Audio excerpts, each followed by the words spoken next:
Hello and welcome to the Listening Post's unboxing channel on YouTube. Today it's with great pride that I'm unboxing ATOLL's DAC100. It's their DAC100 signature, a 24-bit 192K digital to analog converter.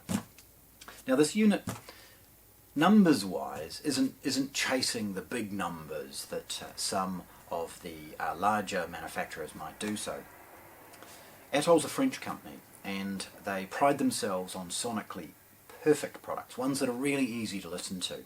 So rather than chasing the numbers with some of these upsampling and oversampling DACs, which often don't sound as good, they've found a nice little niche in the market for sonically wonderful products, ones that enrich your listening pleasure, not necessarily chase the potential numbers of some of the larger DACs available.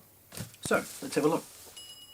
Now, ATOLL packaging in all of these types of sort of half-size products is very, very small and modest. And being, of course, a DAC, it's not very heavy. On one end, it's got model information, just a little dot, and a serial number stamped beside it. The packaging can obviously be utilised for a variety of different products and colour options too. That's emulated on the other side, and there's some basic ATOLL information on the longer edge.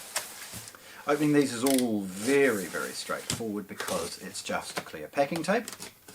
So ripping in is very easy.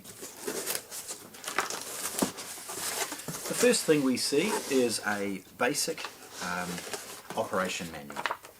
How to plug it in, what inputs and outputs to expect, how to turn it on and off. Then the packaging opens to reveal foam to protect the unit in transit. At the back we've got a New Zealand IEC power cord and a very basic set of audio interconnects.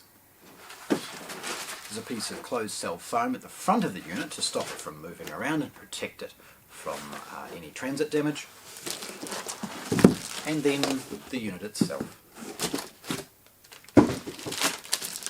Now, instead of a plastic bag, it's actually a zip-lock bag, so it could potentially be reused for something else. Getting it out of that is very straightforward. So as you would expect, the unit isn't particularly large, as it doesn't really need to be.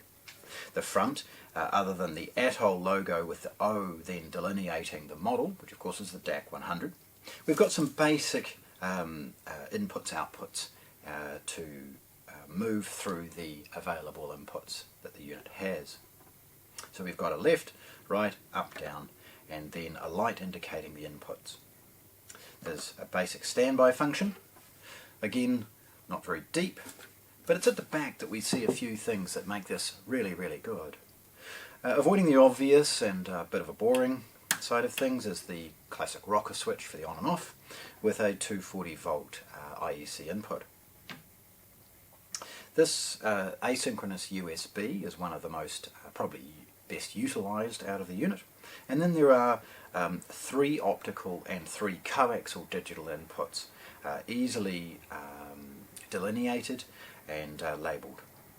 Unusually though, we've got a digital loop out, and that's where this DAC starts to set itself apart from most.